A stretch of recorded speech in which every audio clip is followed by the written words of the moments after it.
It does this, and this. And now in 3 easy steps, it can even do this. Choose your life insurance coverage, apply and pay online. Live the e-life with Sagicor Life. Living the e-life easy.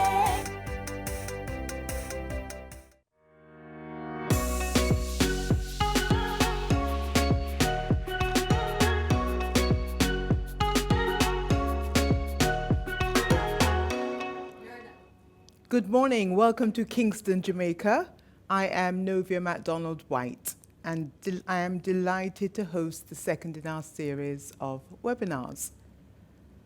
As some of us look at COVID-19, the whole coronavirus issue as a challenge, we are indeed in challenging times, but we'd like you to open your windows wide with us. Take a deep breath. Inhale, exhale, and reflect instead on the opportunities that abound. I am delighted, honored, and humbled this morning. Well, it's afternoon in Lagos, Nigeria. So good afternoon, Lagos. I am delighted, humbled, and honored to sit front row with some of the leading personalities in the world, I'd like to say. So, welcome Kenya Linton George, Minna Robertson, Ashley Rousseau, Carlton Brown, and from Off Rock, Trinidad and Tobago, Mailing Esau, from Nigeria, Maya Atafo, from the Bahamas, Theodore Seeley,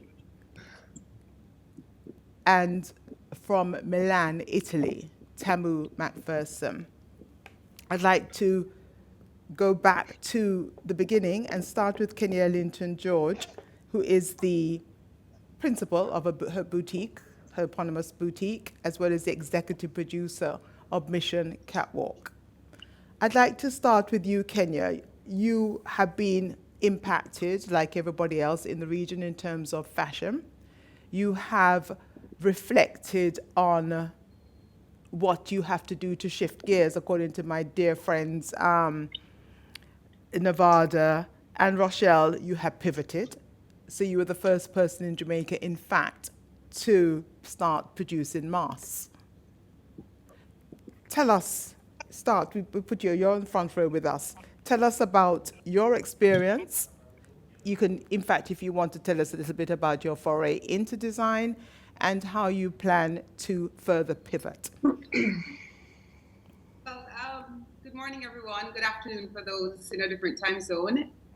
For me, dealing with COVID now, yes, I'm a fashion designer and a TV producer. So before COVID happened, we were in regular business mode, just coasting along. We were actually just filming our spring-summer ad campaigns, and literally the last week of February we filmed, and then we were into editing the first week of March when the first case hit Jamaica. And we were just about to launch. We started showing the behind the scenes and we're about to launch the campaign. And we had to pull back.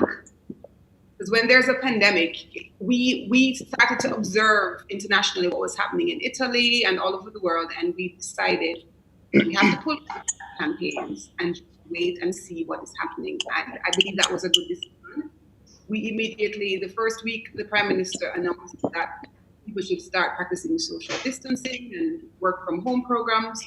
We initiated that immediately with our staff, because in fashion, it's sometimes a little difficult, but we made it happen because all my seamstresses had sewing machines at home, because Jamaica has a culture where you have the community seamstress and they work full time with me, but on weekends, they are the community seamstress. So we immediately just shifted to where I started cutting, like late nights. I just started cutting so that I could send each seamstress home with a week's worth of work to do. And that proved to be very productive in the first 2 weeks. So in that first 2 weeks, when I had cut everything and sent off my seamstresses to work from home, and my sales team were all working from home, answering emails and communicating with customers, I was sitting thinking, okay, what am I going to do?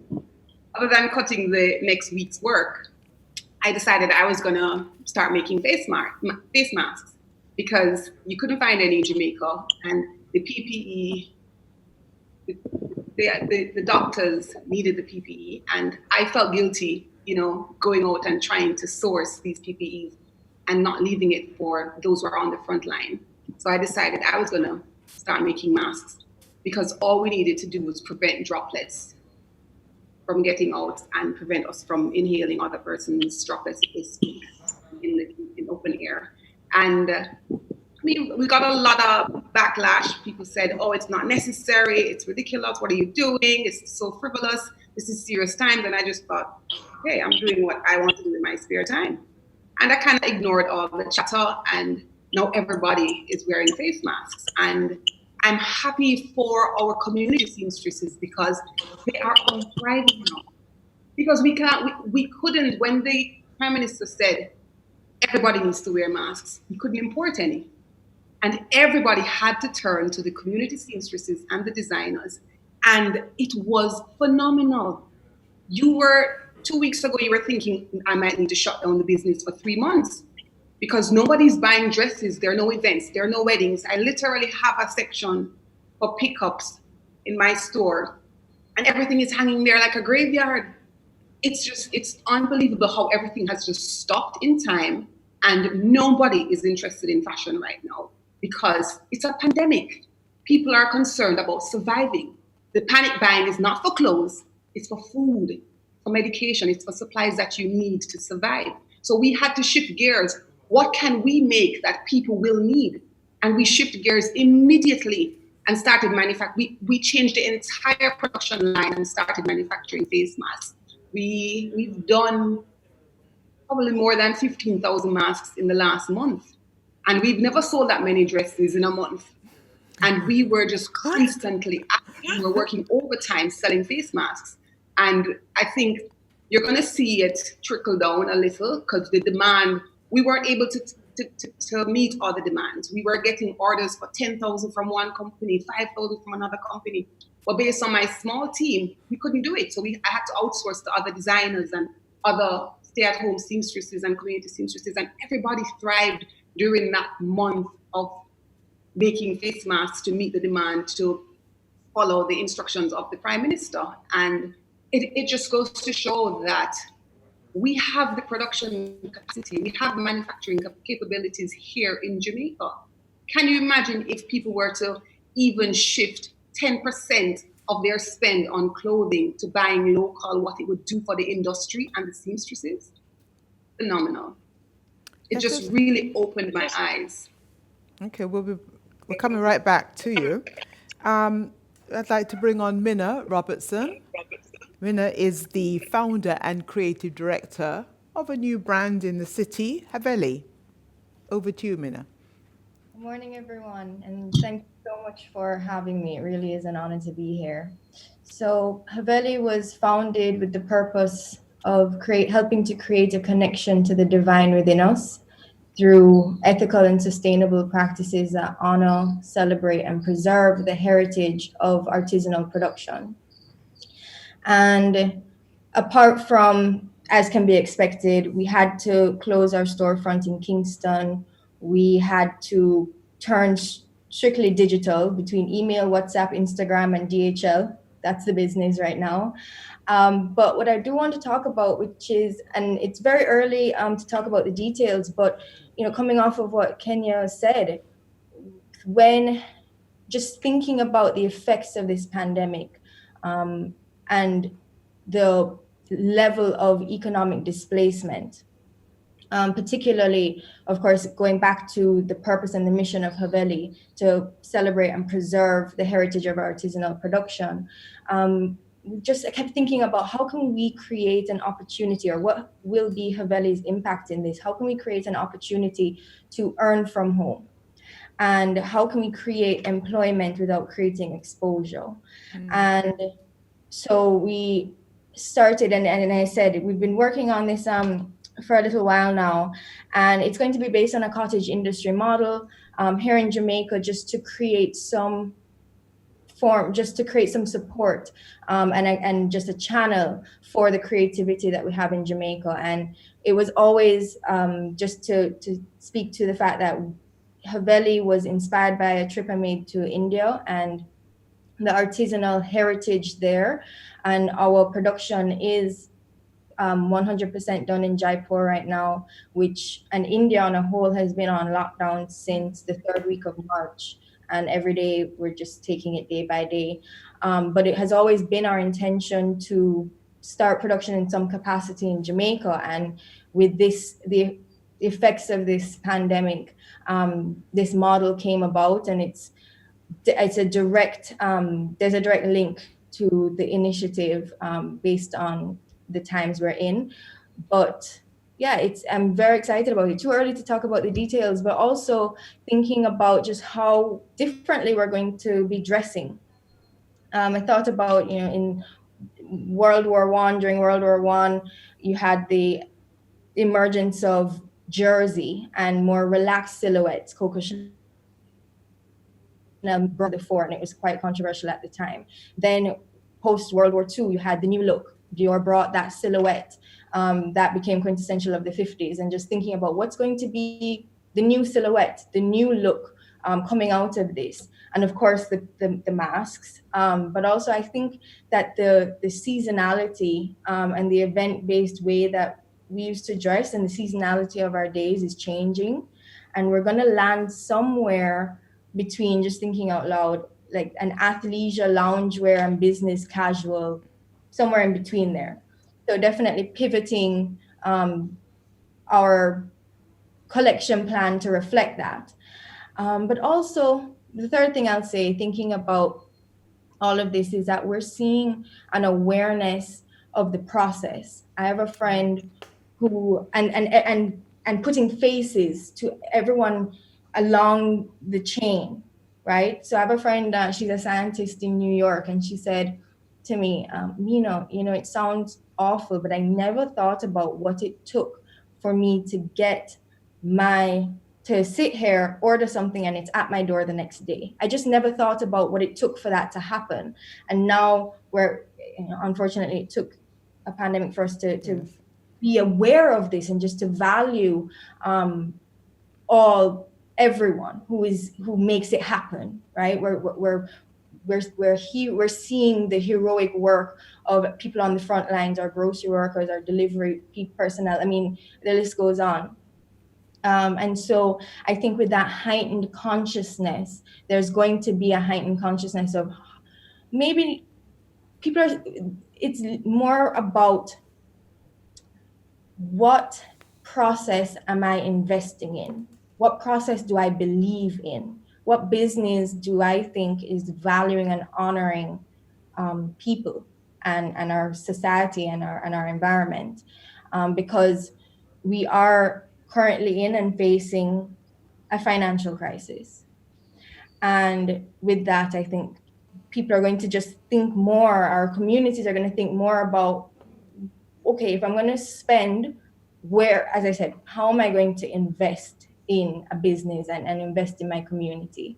So those are just some of the things I'm thinking about, the trends and how our business has changed and will evolve to reflect this new time. Just a caveat, we did start in January, so we are a baby brand, but it's going to keep evolving, and I'm curious to see what happens. It's also, I'll just say it very honestly, in all of this, the consciousness of just how people are feeling and the weight, the gravity of the situation. It's for a brand to just try to connect and find our way and what does our community want from us on both ends, from our community, our artisans who we work with and production and people who help make it all happen, and then also our community in terms of our audience and our clients. And so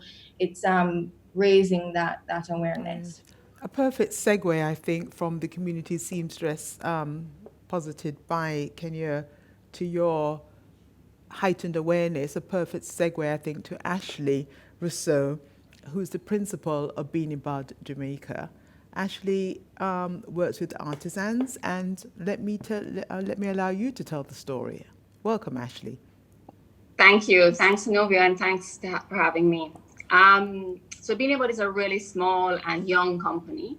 We've only been around, well, actively for about a year and a half now. We work with about 50 artisans all over the island, mainly in straw, thatch, raffia, wicker, various types of straw. And then also we've been started working with horn, shell, beads just recently. We do a line of fashion handbags, souvenirs for the tourist trade, and home decor items. So it's been a really difficult time, of course, because all the hotels shut, and that's about 90% of our business at this time. Obviously, you know, it has definitely made me think that I have to get online. So I've really pushed those plans forward. And also looking at, and right now I'm just looking really at product design, improving our quality, really focusing on the craft. I think for me, I mean, you know, I think I sent you some links, Novia, about how all, you know, these spring summer collections from all the big names, Prada, Fendi, Dolce & Gabbana, all of them are all about straw, and that's great. But I think there's also, I think what both Kenya and Mina touched on is it's very hard to sell anything fashion oriented, I think, right now. I mean, everybody is just focusing on surviving. So I think there's a lot of research that's coming out there's a kind of anti-consumerism that we're going to have to deal with, especially in the fashion world. So how do you sell products? Because of course I have artisans who are depending on me, like all of you, your seamstresses, etc. How do we sell products that people really want, that are high quality, durable, and that can also tell the story of the people who make them? So instead of this extreme consumerism where, you know, mass market, everything is discounted, you can get anything, is really to focus on higher end, higher quality products that will last a long time. I think the other thing that's frankly in my favor, or the straw and sustainable materials favor, is a focus on environmentalism, especially amongst younger consumers who want to know, you know, where does the material come from? How was it processed?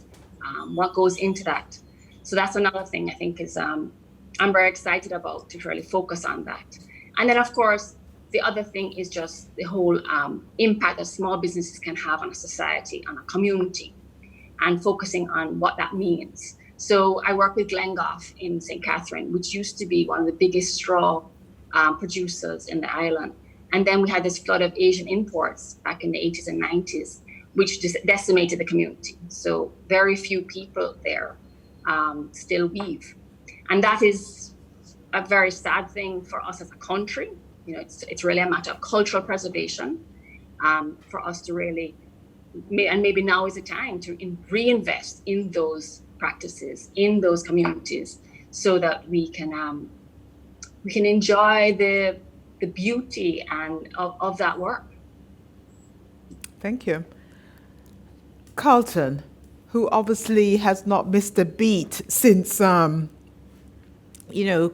hit our shores, because this morning he was running around delivering suits. So gentlemen are still wearing suits. Carlton, how are you doing?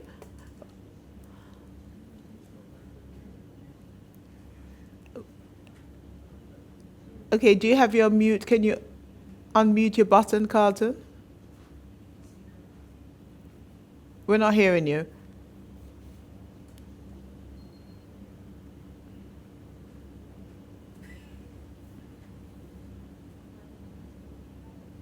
Okay, can we just, there's a question that has come up until we get Carlton back up. There's from Shane Bennett, I think this was for you, Kenya. Not a question, but a comment. Excellent pivot. Glad you listened to your gut and get ready for the demand. Donette, is suggesting that we give Carlton an ear signal. From Justina Jackson in Kingston, if it is that the shift results in less disposable fashion, would this be a benefit to designers in the Caribbean who use a lot of natural fabrics and create classic pieces that are timeless? Perhaps, Minna, you can answer that, as well as Kenya. Yeah. It's not just, thank you for that question. Absolutely. The use of natural fibers there's so many elements to why it's important. For one, as Ashley touched on, the preservation of the culture and artisanal. Hi guys, I'm back. Oh, Okay, we'll come back to you in 1 minute, Carlton. We're so Sure, happy no that problem, you're no back. problem, no Hold a problem. sec. Yes, Minna, finish. Sure, no problem. and then also, yes, for designers in the Caribbean, that's most of us we use natural fibers, and it is a more sustainable way. When we have this concept of mass production and mass consumption, we have mass waste, and it's not just the creation of waste; it's waste that's not biodegradable. So at the end of the life of maybe this garment, which will last, I'm hoping to give my children this, but I can bury this. It's natural dye, it's 100% skilled. I can bury it, and it will eventually return to the earth at some point. Whereas when the use of your synthetics, which are produced from petroleum, it also creates greater demand for oil, and that has major environmental as well as political and social impacts. But those products end up in landfills and end up in our oceans. Okay. And so it's valuing and creating more value, slowing down timeless quality and a sustainable way in terms of the actual fibers that we're using and purchasing, but also the value that's created for something that it can last for generations and be part of a story and preserve the cultural heritage of the people who make the garments as such. Thank you. Carlton is back up. So Carlton, we wanted to find out from you what, the impact, positive or negative, that COVID-19 has been having. Well, morning again, everyone. Morning. First of all, I must say, this is as usual, Nova, you're always ahead of the game. You know what? I think what this has done for me, one thing I get out of this so far is a lot of rest, which was deserved. But luckily for me, to be honest with you, is that, I work for, entertainers and corporate executives. So the plus for that for me is that, they always want a suit. Funny enough, this morning I had to deliver some. That's good news, Carlton. Natalie, that's my point. That's when Natalie was calling me, so I had to rush back. You mean Natalie was interrupting your delivery of a suit? Yeah, but it's part of the business, But I must say though, it has been a game changer because you realize that there's a lot of things you're doing really and truly, honestly wasn't necessary. It may sound weird, but it really wasn't. And I've learned that, the simplest of things is so important, you wouldn't believe. You know what I mean? The simplest of things is so important. And, just to make a fact, Ken alluded to the fact earlier on that in terms of us making masks was a plus. And I remember when I got the call from Kenya, I saw reporting on this stuff. I think, no, but yeah, you did some, feature on it and stuff. And Mark and Ken was doing the same. I was doing stuff, but I wasn't putting it out, you know what I mean? And then Ken said, just put it out, just put it out, Never always, Ken is always pushing, put it out, whatever. And I did it. And, just like that, I've been making masks for the last 2.5 weeks, non-stop, But I realize now that what's going to happen with that, though, is that it's going to be the new normal. It's going to be a way of life, because you never can tell, what happened, how it's going to happen, you don't know, But it's just to me, just a massive adjustment that I had to make, and I think we all have to make that adjustment eventually. I came back from Colombia 2 weeks before our first case in Jamaica, and that move to Colombia was to push what I was doing. I spoke to Novi about it some time ago, and as it's about to start, stop. You know what I mean? And that was just a crazy part of it for me. You know what I mean? And even when you call down that side of the world, everywhere you go, nothing can happen because every production stops all over the world. You know, so you just have to wait. You know what I mean? Right now, to me, all I see is just a wait and see, and just see how you can manage where you are, but you can put out as much as you can in the time being. That's how I see it. You know what I mean? Because at the end of the day, to be honest with you, is that, as I said before, it's a new way of life. It's gonna be the new norm for a lot of us. You know what I mean? Sometimes, you know, normally when you go to buy something, like going to the market, you go for a tin of milk, but you end up with, you know, a little basket, right? Sometimes when people come to shop and buy stuff, they come for a shirt, they end up with a tie, then with a bow tie, then with a cufflink. You know what I mean? Right now, when somebody goes to shopping now, they're going to pick up this and that and 2 masks. Absolutely. It's Yeah, that's a new exactly a new what it day. A new day certainly has dawned. Dawn, yeah. Let's pop over to Trinidad and Tobago, where Mailing sits, and find out from Maylin. You know, a fashion icon. You've weathered a few storms. How has this impacted you? What are your thoughts on you know, how we're going to get out of this? What's your pivot? Thank you, Nubia, for inviting me, and I'm in great company. Hello to all the others who I've just met for the first time.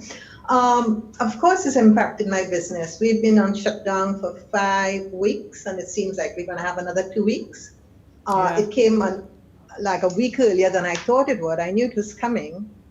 At first, I went into panic mode, but my gut feeling was, how do I keep my team going?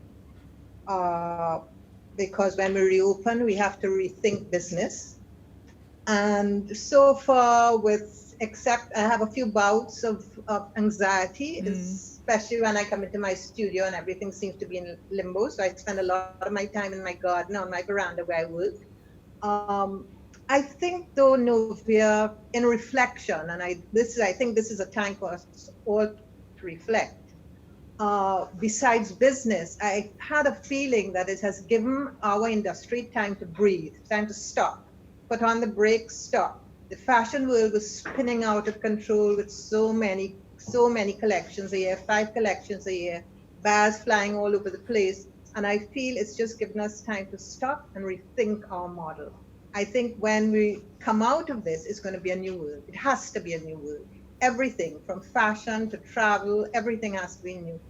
And for me, we've been hearing this word sustainability for so long, and more, we're going to have to think about sustainability. I feel this is a time, and I say this to the designers that I mentor and my fellow designers here, that it's time for us to take advantage of this. Fast fashion is really being given a lot of criticism, as so it should be, because it's impacted not only on nature but on humanity. We've been doing slow fashion in the Caribbean for so long. And I think it's time now for the world to look at us. But we can only be seen if we come together as a voice, whether from Trinidad and Tobago, but I think more as the Caribbean. Not one of us can tell the tale. We have to start telling narrating our stories for the world to hear. We have to say, Nubia knows that you've been probably wearing pieces from me for the last 20 years, or as long as you know me. And I think this in a way for me. What's that? I didn't say anything. Sorry, I'm listening to you.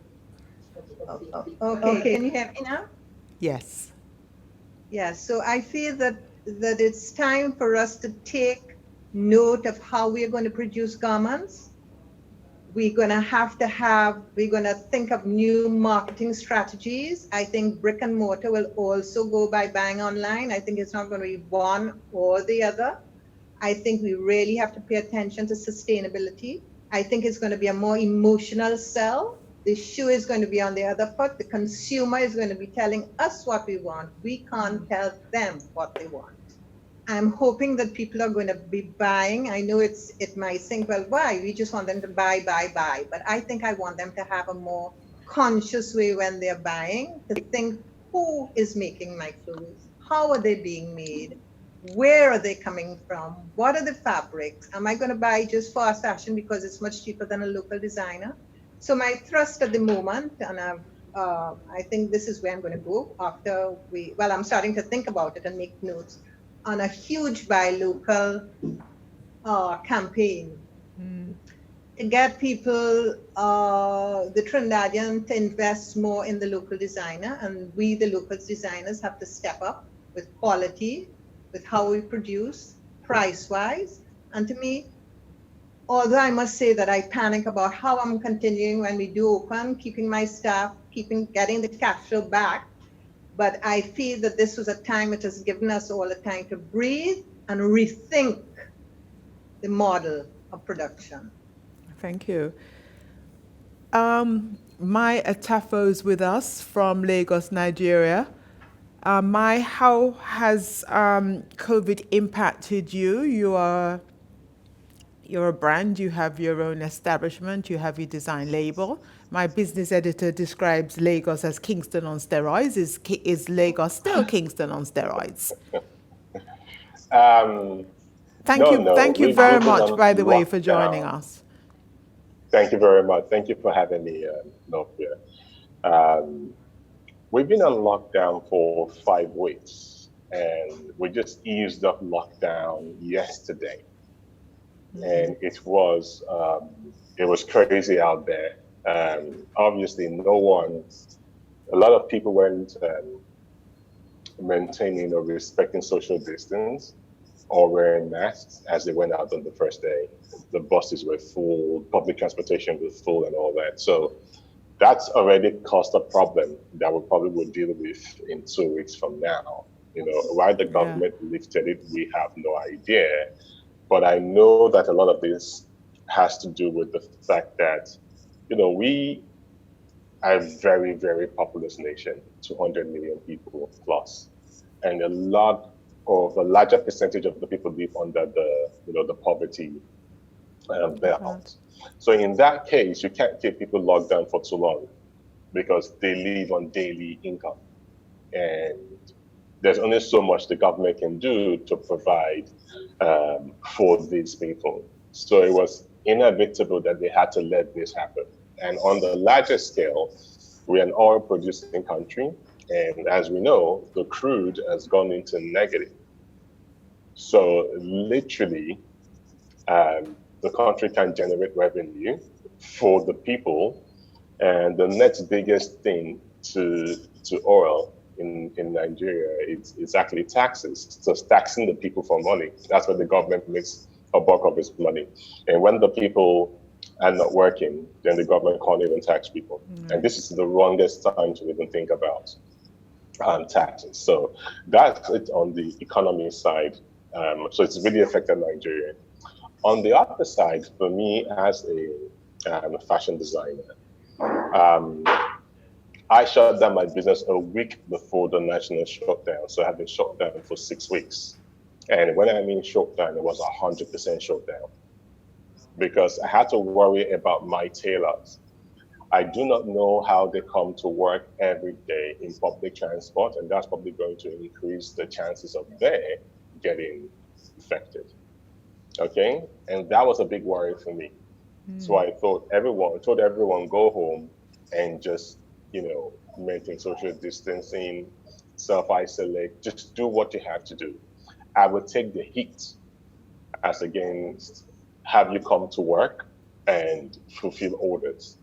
So I think I decided to act more responsible than look for opportunities within this to survive. But I still have to pay my tailors, even though they're not working. And that's something that I stand to do. And I have been doing that for the last 2 months. The bigger issue is what's going to happen when this is over? When is this going to be over? We do not know. How will things change? We do not know. Do I have a solid plan for post-COVID? I wouldn't lie to you. I do not. I really do not, because I make premium perceived luxury products. And my suits to my wedding dresses in Nigeria, they're relatively expensive, even though I think they are quite affordable when you look at it on an international scale. If I got those guys to make masks, it would be more of a community service. And I think that it's better not to incur more costs and risk their lives than to do that. On the flip side, I as a business have been evaluating my business and saying, what you've been doing the last few years, does it make sense in terms of how you produce? Are you cost effective? Which is your biggest? Because as designers, we hardly do that when you're a sole entrepreneur. You just keep going from collection to collection, season to season. You don't step back and realize your highest profit generating item is a bow tie and not the shirt. But you end up making more fancy shirts because that makes you more of a designer, and the bow tie doesn't make you more of a designer. Okay, so I've had time to self-reflect and think, okay, I need to make money, which is very important to me as a man and important to my business to keep that thing running. We're 10 years officially this year, and the challenges we face here in Nigeria is really tough. You don't get support, you don't get investors in your business. You run it by yourself 100% most of the time. And when you get loans, you're lucky to get a loan that's a 1-digit interest rate. Our loans are double-digit interest rates. And when I mean double digits, I'm talking in the area of the 20-something percent. Okay? And the government, believe me, it goes to 28% interest on loans. And when the government tries to help you out, you're paying 9%, which is not comparable to a lot of other places. So it's tough trying to run a business. And if you know Nigeria, our power situation is terrible. So you have to be able to get alternative source of power. So all that is eaten into your revenue. All that. And it's an expensive city. Lagos is a very expensive city. So to keep your business running is a lot of money. So what I've done with this time, I've slept a lot, which is great for me. I hardly get sleep, so I'm very happy with that. I had time to spend with family, and with my wife and my daughter get to see me, so which is really great too. But I've also had time to spend with myself, and I thought this thing through thoroughly. Luckily, I think I'm one of those people that have about multiple lives. Before I went into fashion, I did work in marketing for 2 multinationals, which is British American Tobacco and Diageo. And so I did leave Diageo to start my fashion label. So I'm a very grounded person when it comes to marketing. And towards the end of last year, I managed to strike a conversation with someone in a fintech company as regards marketing. And he was quite impressed with my, depth of knowledge as regards marketing, and he offered me a job as a consultant in this fintech company, which was something I went to do on the side to just have fun. But to be honest, we've been locked down for now 6 weeks. That has been my full-time job, and it's been quite exciting doing that because it's kind of made me look at fashion with a less biased view. So I'm seeing things that normally wouldn't make sense, making a lot of sense, making me understand my numbers even better, how to target even better. And I'm taking all of that knowledge to work, especially it's a fintech company, so digital, it's really important to them. And me trying to crack all the digital strategies and seeing why, influencers are important or not important, how you check that to the bottom line of every single thing you do, because it's digital, so the numbers always stack up. It's been unbelievable. So these are things I'm going to take into my business. So things like I'm a 98% bespoke. So definitely we are looking at ready to wear. So I'm doing all my groundwork. I'm doing all my patterns and copying my designs, already for that to happen. So there's going to be definitely a full-fledged brick and mortar retail store when things come back. And definitely online is going to be an online more to international market, because in all this, I'm still getting inquiries from Dubai. I'm getting inquiries from Canada, and people want to order stuff, not from Nigeria.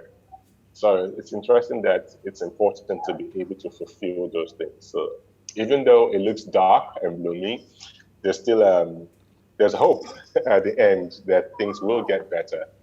But as they say, baby steps till then. Absolutely. Thank you very much. Theodore, how are you doing? Nice to have you. Prior to COVID, we were watching you definitely from the front row, dressing a lot of celebrities, traipsing up and down South Africa, not once, but twice. Not once. I was actually twice. supposed to be there again last month, but the pandemic put a spike in. What can I tell you? Bad mind, and we definitely are your friends. You're a broadcaster, fashion designer, journalist, and of course, Mission Catwalk Season 3 winner. So how have you, well, the good thing is that you wear many caps, so you are able to definitely continue to eat, as it were. But how do you see you coming back post-COVID as a fashion designer?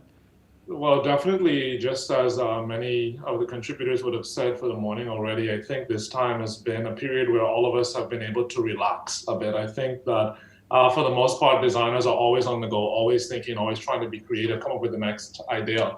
So for me, definitely, it's been a time of being able to kind of take that thinking cap off and just relax for a bit.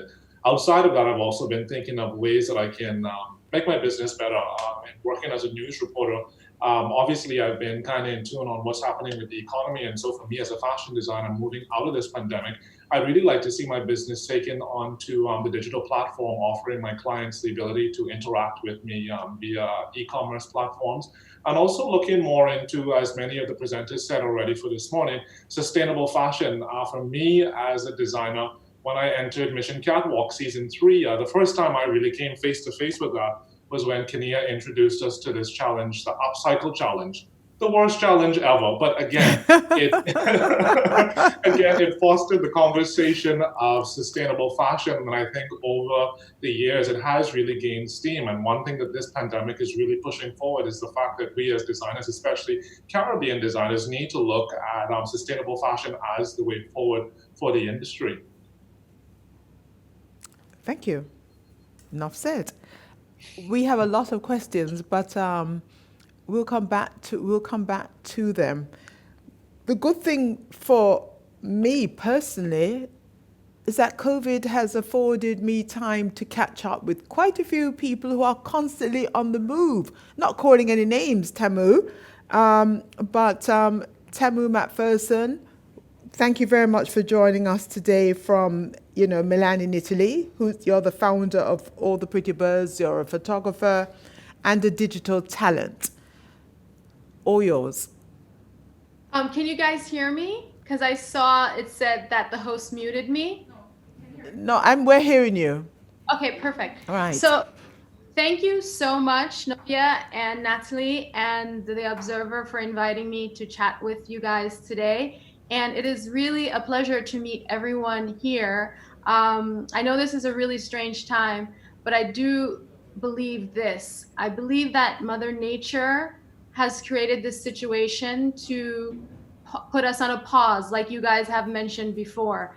And living in Italy and being here for this very, very surreal experience, from the early outset, I understood that there was a very huge movement of energy. So I tried to focus in on what that was. And while we have had so much loss here, there has been a positive aspect in the sense that we have been forced to sit still. We have been forced to reflect on our life.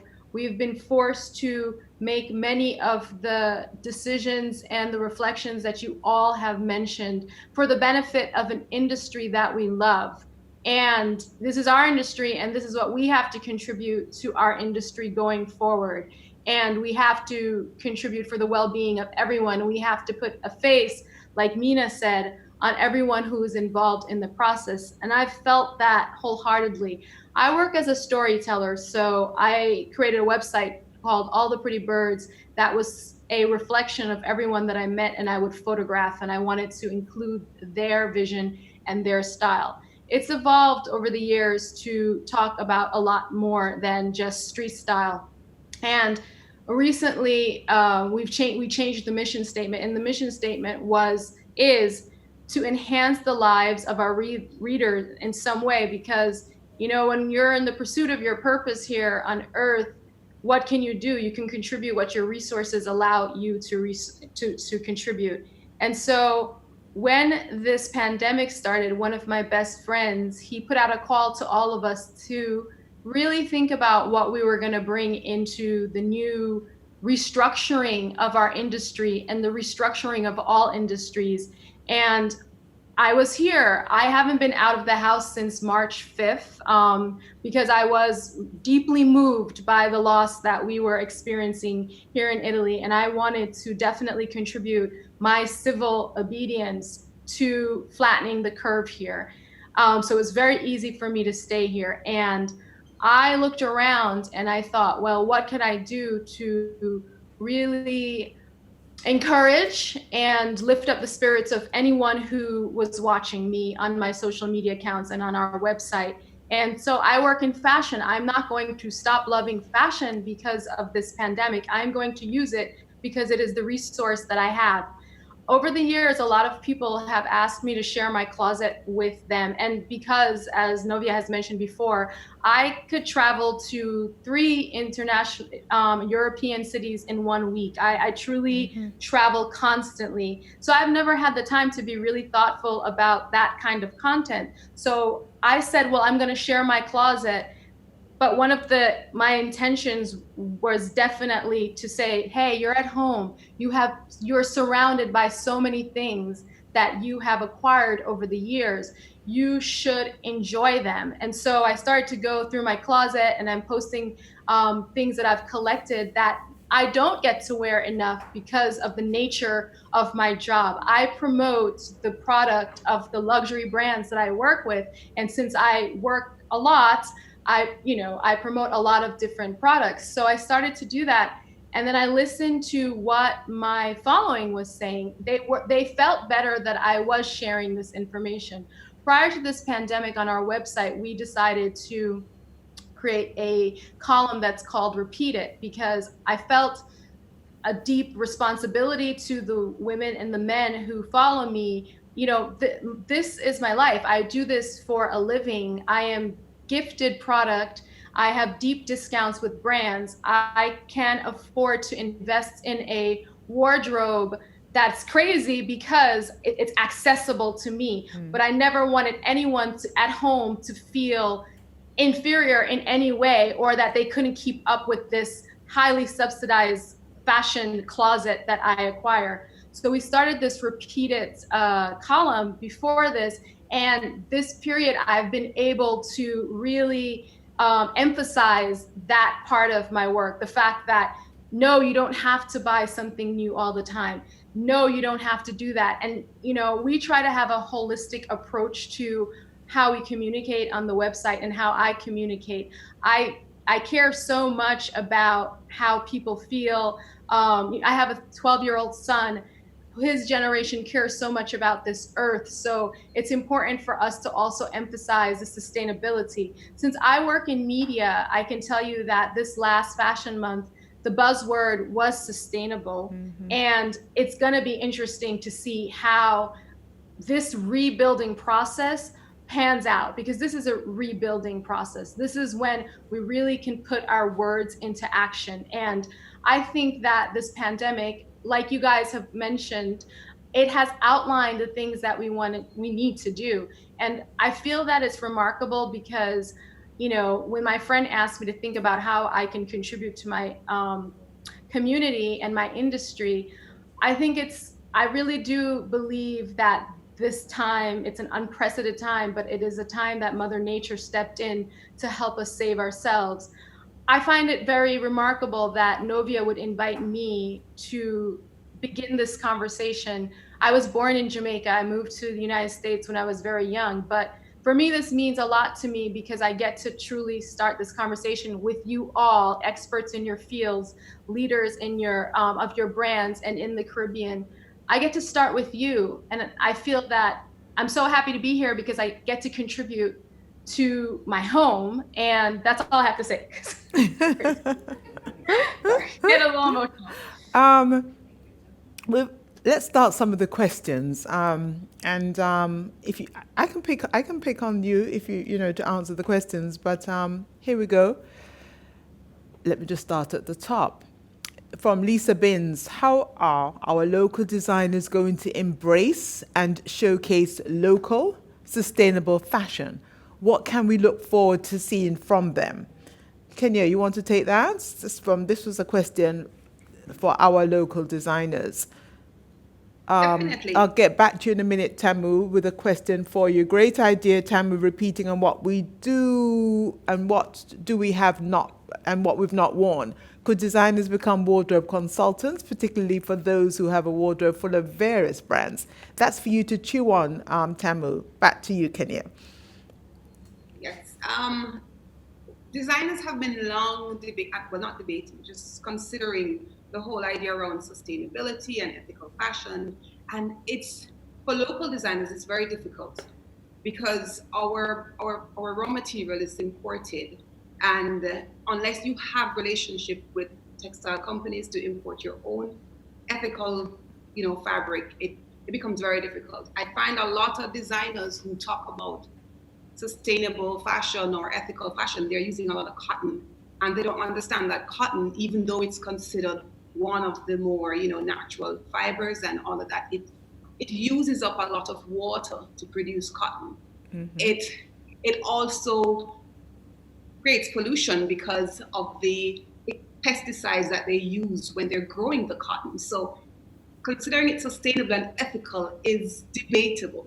And some persons will say, oh, but I'm using organic cotton. And in order to make it organic, the cost becomes so much higher that sometimes customers can't even afford it.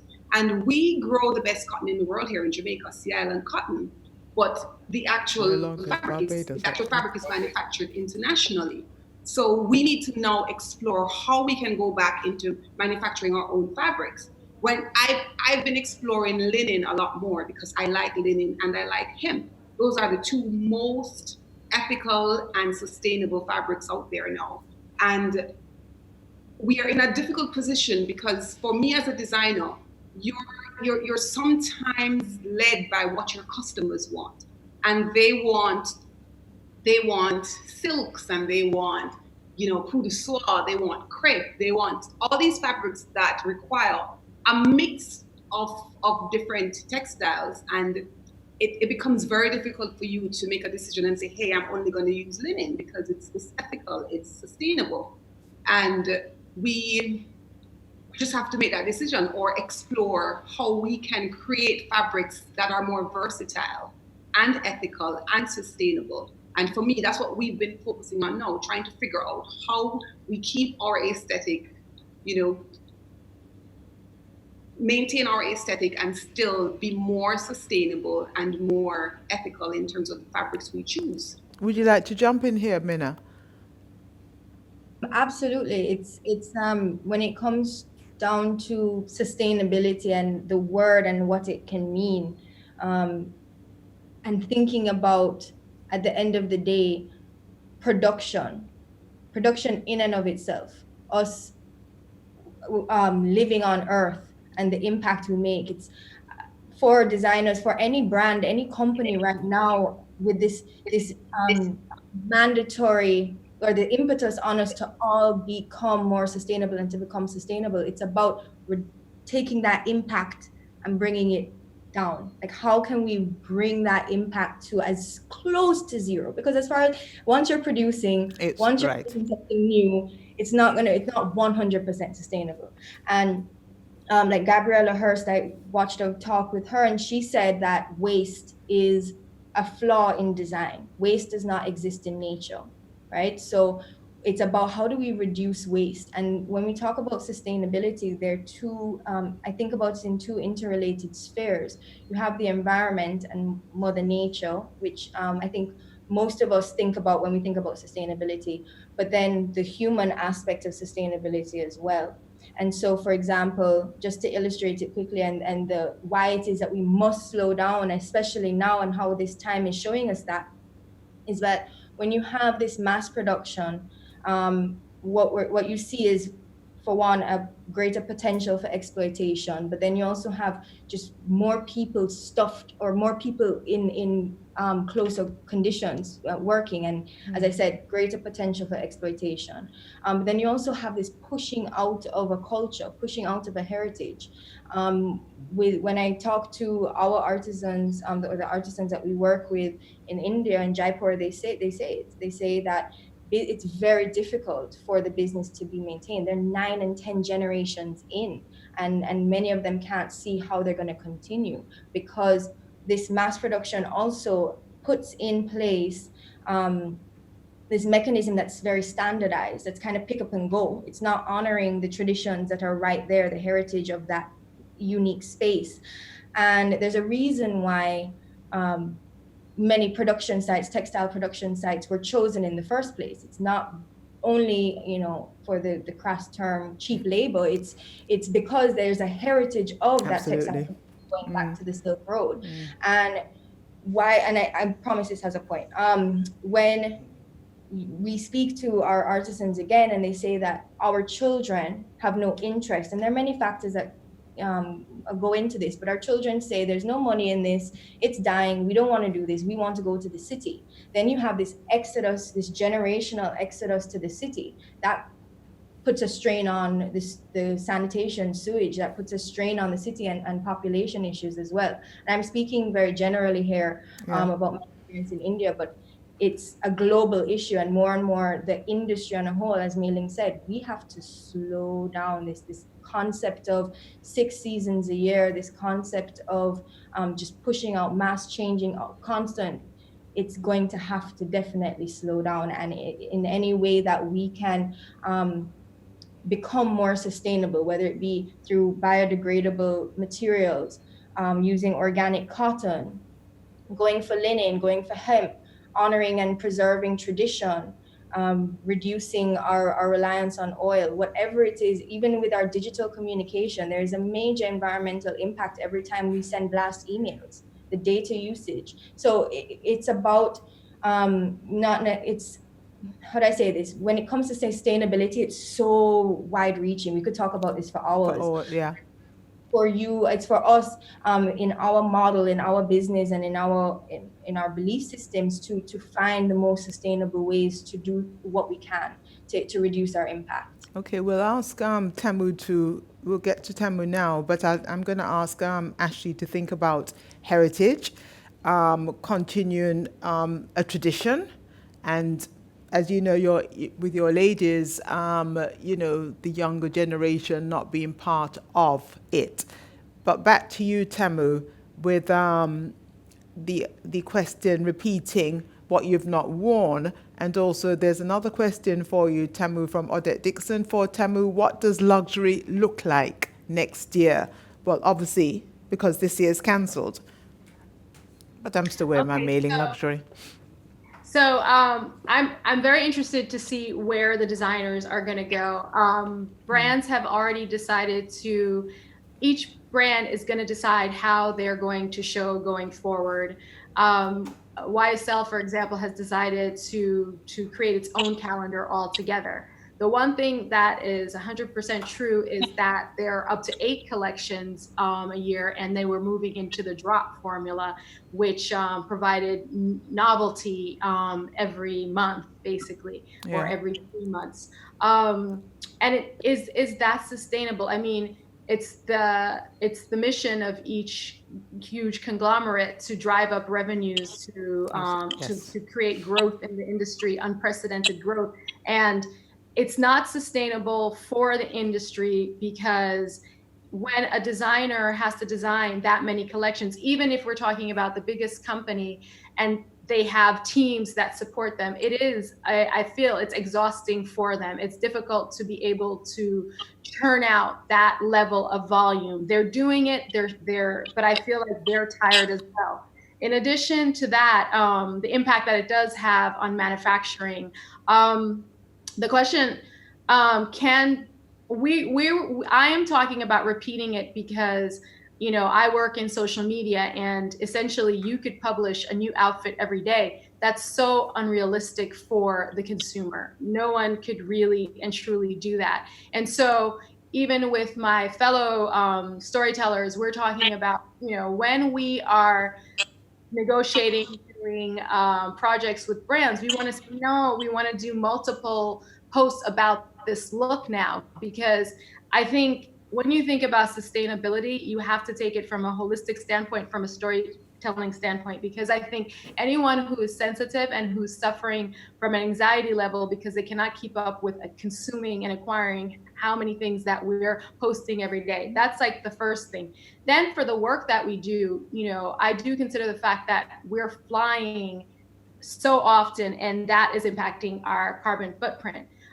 In terms of repeating it, it's just, I wanted to really, you know, my job title often is called influencer. I wanted to create a conversation and really implore people to know that when you purchase something, you can wear it multiple times, and that's normal, and that's what we're supposed to do, and wear it, and you don't have to buy something new. So in my role, I was challenging even what I wanted to balance out what I do. So if you have, you know, I work for all sorts of companies, and I wanted to say there is a balance. Sure, you can buy fast fashion, but we need to slow down. So it was my responsible way of doing that. How can the designers themselves, there's been a discussion of sustainability in luxury. They talk about the fact that their craftsmanship, their heritage craftsmanship is a sustainable business. If you buy, for instance, a Gucci belt,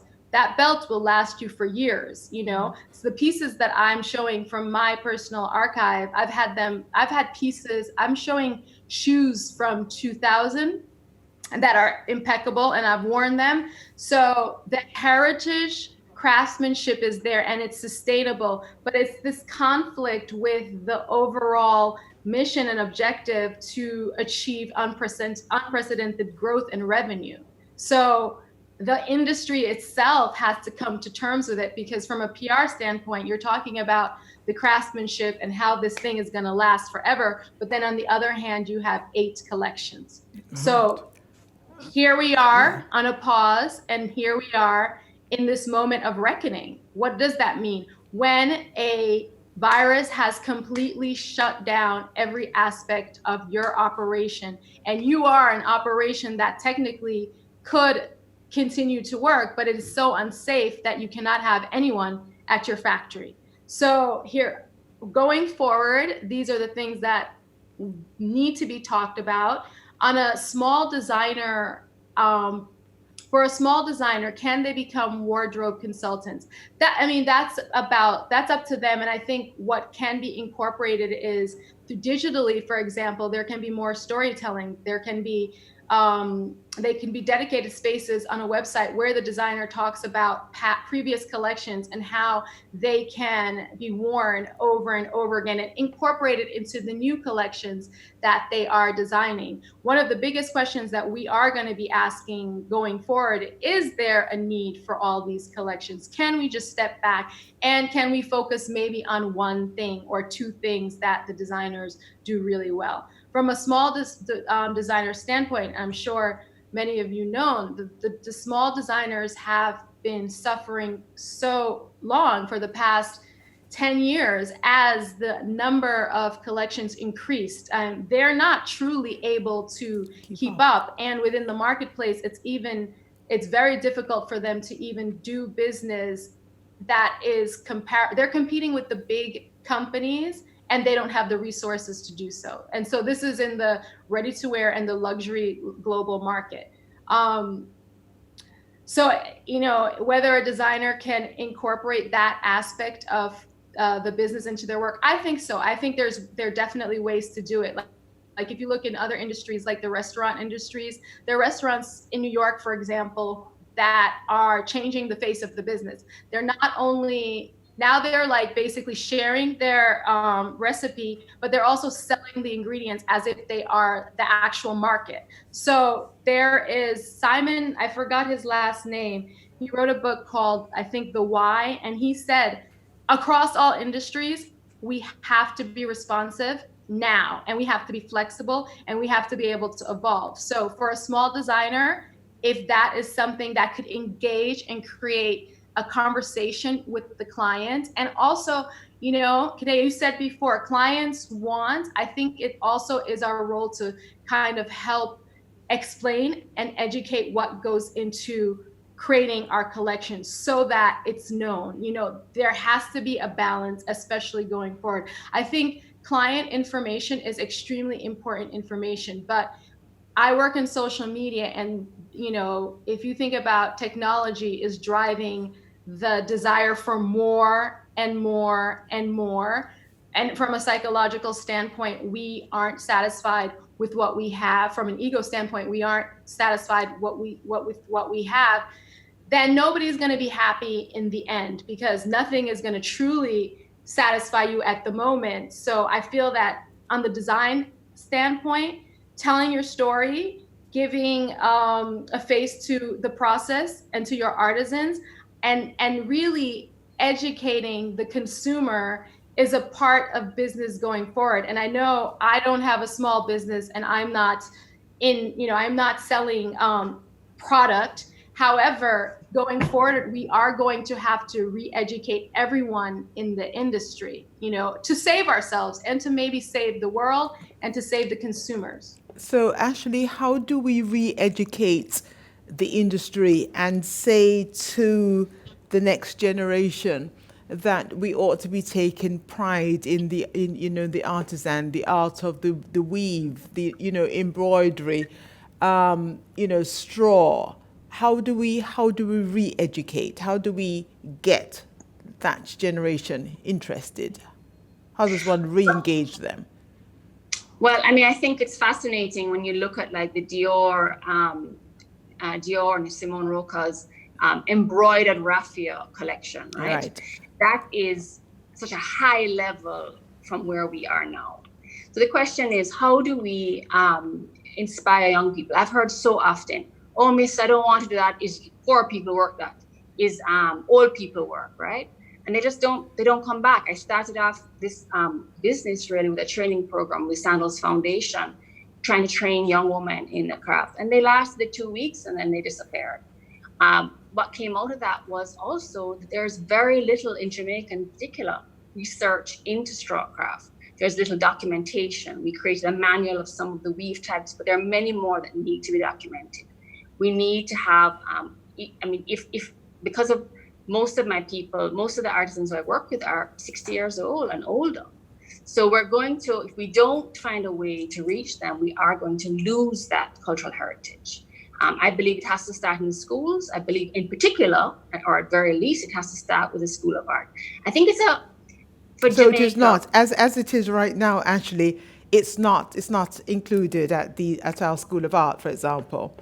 The art of the basket weave, straw. Right. As far as I know, I believe that they teach weaving on the loom, but I think they've done 1 and 2 courses, but it's not something that is a common practice. Okay. So I think we need to start thinking about straw in terms of, and a straw is a wide group of materials, but we think about it, instead of being craft for the tourist industry, we need to think about it as fashion. And I think that will inspire young people to really get into that field and take it seriously. Okay. And when they see the Dior prices, and when they see the bag, the Dolce & Gabbana bag for whatever $5,000 they might be inspired. I guess. I saw, Theo, last evening I saw you posting some textiles. Do you want to Yeah, elaborate? Yes. That's from a Bahamian manufacturer, Bahama Handprint. They've been in existence for 40 years now. Yes. So definitely what this pandemic has done, it's shut down our major cash cow, which is the tourism industry and the manufacturing industry. It's been existing all along, but it's just been underappreciated, undervalued, and just overlooked by successive governments.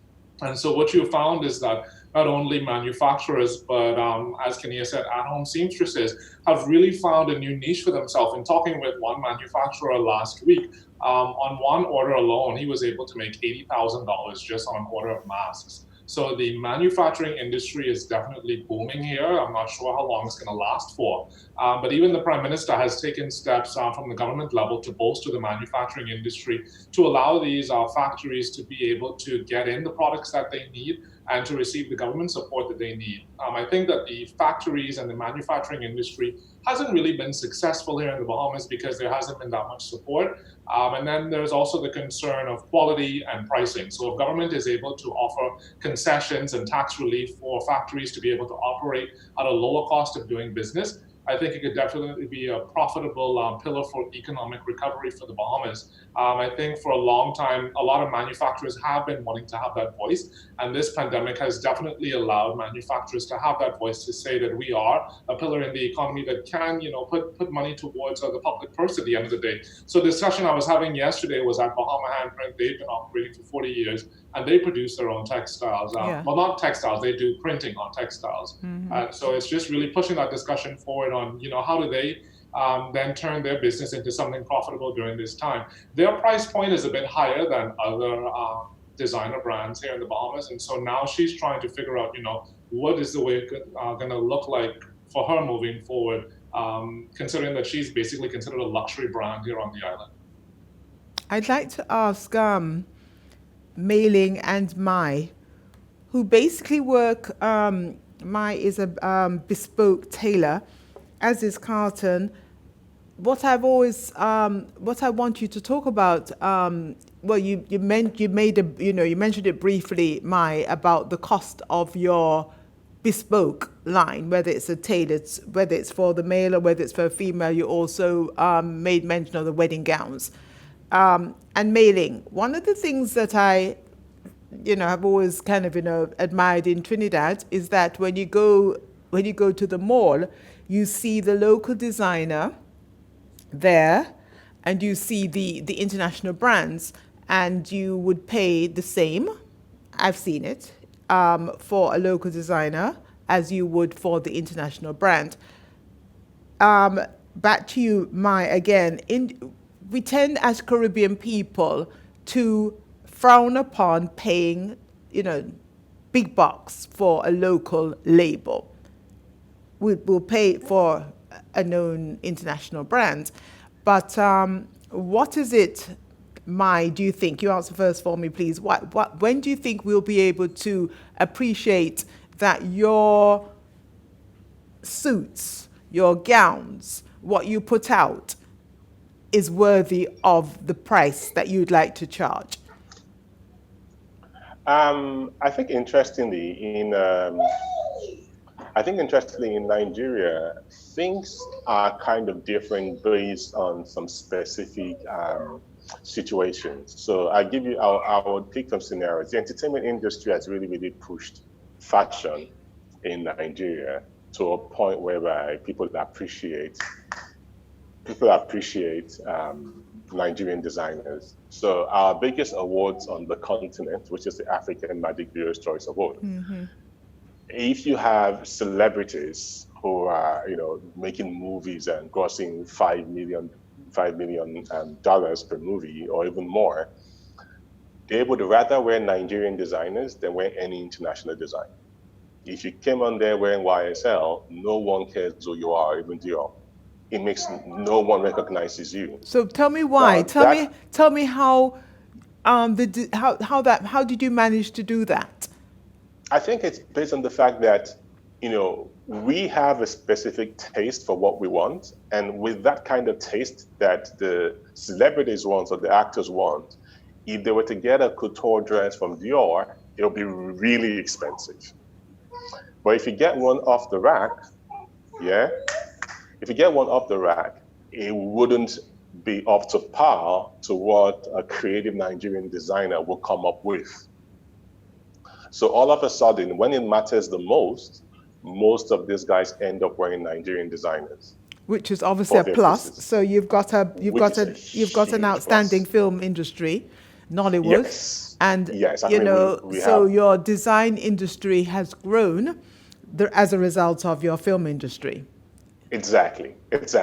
So that has picked up. When it comes to things of that level, of that nature, of that caliber, the designers definitely are winning. Okay, but when it comes to buying designer stuff for the everyday use, it's like a bag, you know.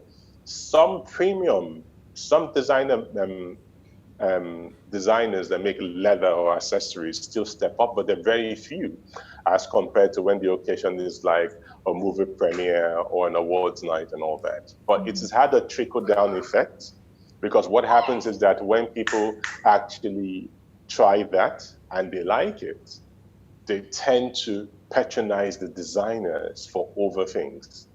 And if you can actually deliver, you have them actually stay with you. So I have celebrities that have made things for going on 10 years consistently. And it moves from the big red carpet outfits to just, I want a suit for work and I get to make that. So it has really worked for us. But again, I think the other thing is that with Nigeria, the entry for luxury brands, because they still see us as not having security, okay, and not wanting to over-invest in a country like Nigeria, where regulations can come up today to favor you, and tomorrow those same regulations would change with the drop of a hat. And you could be in the middle of that. So you could sign a deal that allows you to bring all your clothing at 10% custom duties, and someone comes in tomorrow into power and changes that to 70%. And if you've invested, then it's a tough one. So I would say the instability of the government, in as much as it affects us too, is actually, it works in our favor when you look at things like that, because imported goods are charged at a premium when it comes to customs and duties.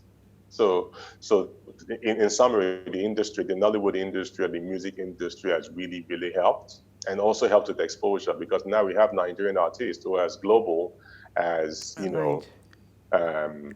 any other artist from anywhere in the world. And with that, that's a huge plus. You know, Wizkid is international, Davido is international, and when they wear our things travel. So we do get people that order. You know, it's quite interesting, like costuming for coming to America too. I was contacted, you know, just for that to happen. That was like a big deal for me. Yeah. But that's because, you know, our work is already speaking for us. Excellent. Maylin, do you want to come in here? Is we had this movement with, you know, Robert Young of the Cloth and Claudia and Heather, and everybody wanted to wear Trini designer. Then came social media and influencers, and then everyone wanted to shop online, and they wanted to wear the Pradas, and many a time I have to say they weren't authentic labels. They preferred to wear an imitation Prada than a Mailing or Claudia, and that's hard. But I think now I feel it's turning a little bit, because and here I must insert first that I felt the Jamaicans put more of worth on me, and I say up to this day, and Novia, I have to thank you, because you put me on the Jamaican map, and up to this day they still wear my garments. But now I feel that they're an emergence of young designers, and they are all growing their tribes. They're all slowly growing their tribes. And this pandemic, I mean, I get calls every day, because I do a lot of mentoring. How do we go forward? What do you think about this? And I have to tell them that it has to be more of an emotional and social connection now with our client. We have, like, I try to keep in touch with some of my clients, you know, find out how they're doing, and it has to be that. So I feel hopeful. This is another plus for me of this time, that everybody is slowed down. They're looking at brands. Even those who are buying are going back. I've encouraged people, like Camu was saying, shop your closet. This is a time. If you're bored, if you're depressed, go into your closet. And I'm seeing old pieces from me coming back out, asking to be repeated. So, I mean, I see a silver lining. Absolutely. I'm hopeful. I'm going to be the optimist. And if I can mentor more and get my buy local campaign going, I feel that this may be a plus for our local designers. Carlton, you have dressed quite a few celebrities, including the fastest man in the world. What's your take on, the position of the local designer? Obviously, we're referencing here King's Jamaica. Well, I mean, based on even what Maya says, it's the same thing because for him, his big market, what I pick up from the conversation is, is movies and movie stars and entertainment, which is good. For me, it's both. But at the same time, thank God for for corporate life. I'm being honest, because entertainment stopped. So for what I did, once entertainment stopped, I mean everything stops. So I think right now, for me, I think a lot of us just need to just think out of the box, still maintain and try and make sure you maintain your quality. Don't it? Because I mean, is a rush on something? No, you're gonna do it quick and forget about quality control, because I'm seeing a lot of that. As simple as you take it, it pains me, but I see it in a lot of these masks. It's horrible, but anyway, that's another story. Yes, it is. Yeah, I mean, make quality, maintaining air quality is so important. But apart from that, I mean, just overall, I mean, it's a game changer. I do suits, I do shirts. I mean, I don't do women's wear. I just do menswear only. But the thing is that when for Maya, I mean, if one of his clients don't buy a suit, or a woman want 2 blouses or 2 dresses, correct? Yeah, because women always want stuff to wear. In my case, I mean, a man who have a suit and just go and beat that. You know what I mean? And throw 2 shirts into them good, So, but I think that's overall in itself. We just have to stop thinking out of the box and just try to maintain quality. I remember a few years ago, I think funny enough, I mean, it was coming from even Nova. I mean, she was somewhere, she saw something and she said, that's Carlton, And when she said it to me, I was like, really? But when I stopped, it came back down to just your signature. You know what I mean? So it's just to maintain that. I can I can know when Nova is wearing a mailing, I mean, she's not wearing one. You know what I mean? The white is just white. Anyway, the finish is just so that in itself. I mean, once you maintain that, you will always be doing stuff. That's just what I'm really saying. You're always doing stuff. Well, Mailing Donette in Canada wants you to know that she was wearing mailing when she met her husband, and she loves wearing Kenya Linton George too. I mean, time has just flown. I mean, we could just, we could be here forever, truth be told, but, we can't. But I'd like each of you, before we leave, to just quickly, if you literally have 30 seconds to talk to the future, how you see all of us together, because right now we're looking at the Caribbean, we're looking at our continent. I mean, if we're exporting to Africa, what's the population of Nigeria, Mai? What's the population, Mai? 200 million. There you have it. Wow. So Ashley, if you're if you're able to get just a few of the baskets, it might be just a few, right? Kenya, if you're able to get just a few of those dresses hanging, and just thinking out loud here, we might even might even put us in touch with an executive producer. But just very quickly as we wrap, Kenya, in 30 seconds, going forward. Not that there's no such thing as post-COVID. COVID is going to be with us for a long time. So going forward, as quickly as possible. I think we just have to, as designers, we have to be a little bit more nimble and prepare to adjust with whatever happens next, because we all don't know what's going to happen, what the industry is going to look like. What my hope is just to fix the import-export ratio for Jamaica. I would love to see our local designers exporting more, because our market here is small and it's impossible to sustain us. Okay. And of course, your 30 seconds is up. Minna. just wanted to focused on just doubling down on our purpose and why we started Haveli, creating that connection to the divine within us and within our communities, celebrating and honoring heritage and the heritage of artisanal production. And it's an opportunity for us all to get still and connect. Look at us here across the world connecting. I think that there's just so much opportunity for us to just, as I say, get still, focus on our missions, connect with our communities. I have people who message me and say, your 30 seconds is up. Ashley.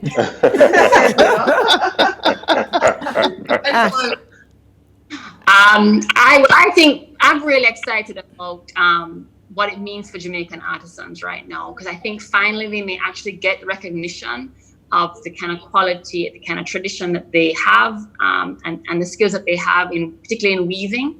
I had a guy from Connecticut call me the other day. He wants an anniversary present. Frankly, the shipping my product was more expensive than the actual product, but that was really important for him to have a quality, authentic piece from Jamaica. Okay. So Theo, because we did hear from Carlton. Theodore. Yeah, so for me, moving forward with COVID, I just want to continue to thrust the brand beyond the borders of the Bahamas. You mentioned my trips to South Africa. I've really been trying to branch into that market and expand the brand beyond just the Caribbean. So I'd like to, for the future, to get to Africa and maybe travel up to Nigeria and capitalize on those. Yeah, we're all going there. Sure. We're all going there. Put on a new wing at Tafa. So just want to kind of capitalize on those opportunities. Okay, Mei-Ling. I think going forward, I think we all have to be more flexible. We have to listen to our consumer. But what my dream is that we can come together, the Caribbean, the strongest of the strongest in the Caribbean, come together and have one voice, that we can have the spotlight, the international spotlight, finally placed on the Caribbean designers. Very true. Mai. I would say that it's a good thing. We should enjoy the moment. The last thing we'll want is to get out of this time and say, oh, I wish I had it when I had time to rest. So take the moment, enjoy the moment. But now, as we should think beyond our shores. We should think global in terms of every single product we make. Don't let our region define our reach.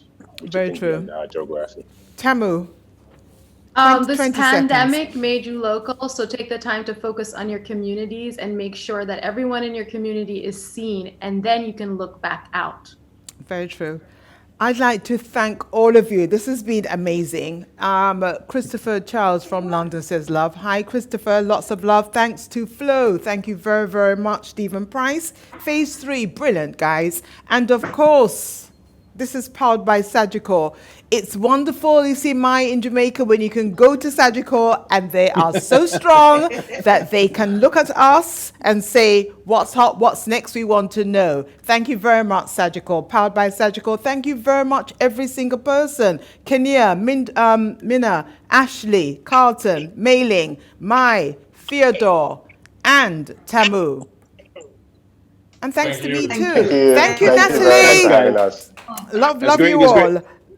Maya, it was great meeting as well for the first time. It was great meeting everyone. We're gonna come back. We're gonna come stay back in touch for part social 2. media. I'm gonna be in everyone's DM. I'm gonna be And we also have questions as well. So we're gonna send you the questions. Thank you, Jackie. Greetings from London. Stay safe and healthy, everyone from Canada. Sherry DeRosa, Jamaican Amazon, so to speak. Yes, hi again, Christopher Charles. Jermaine Brown. I always buy local, nothing beats a Carlton Brown suit. Show off, Jermaine. Cecile, Simon Sinek, Start With Why. That was for you, Tamu. You know, Cecile reads every book. Rico Vassal, Can the Fashion Ecosystem Deliver? We'll come back to that. And Shakima wants to know about the future of designs. Well, they're all here. Listen, this has been amazing. Is that Grace in the background? Listen, this has been really. Oh, thank you, Gracia.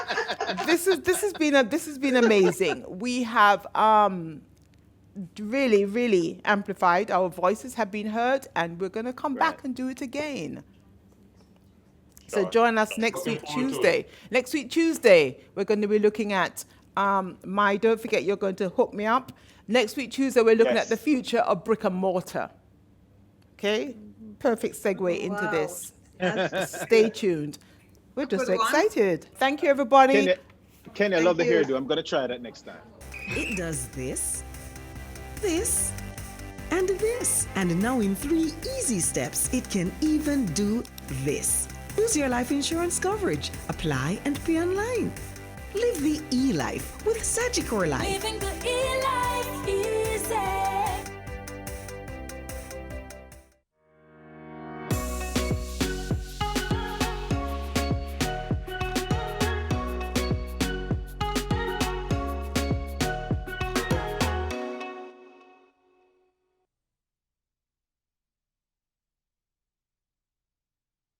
Yeah, man. Stay safe.